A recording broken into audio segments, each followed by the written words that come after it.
Today I'm making Nicaraguan sopa de res, one of the most comforting meals you'll ever have. Every family has their own version, but this is mine.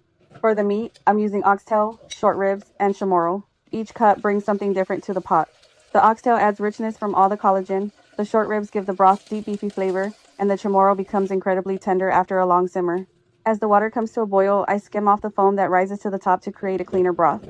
Next, I blend fresh tomatoes, onion, and garlic until smooth.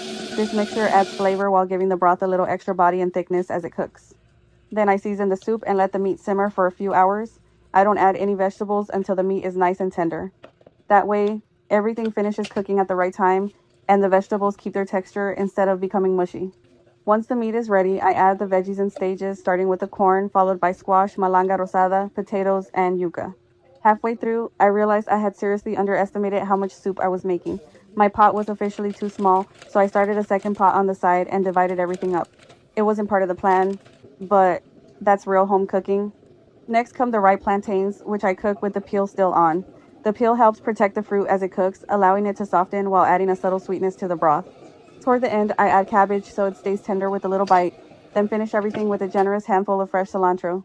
After hours of simmering, the broth is rich and flavorful, the vegetables are perfectly cooked, and the meat is so tender it falls right off the bone. I like serving it with rice and fresh limes, pickled onions, for a little brightness in every bite. This is the kind of meal that brings everyone to the table. Simple ingredients, a little patience, and a whole lot of love. If you've never tried Nicaraguan sopa de res, I hope this inspires you to make a pot yourself.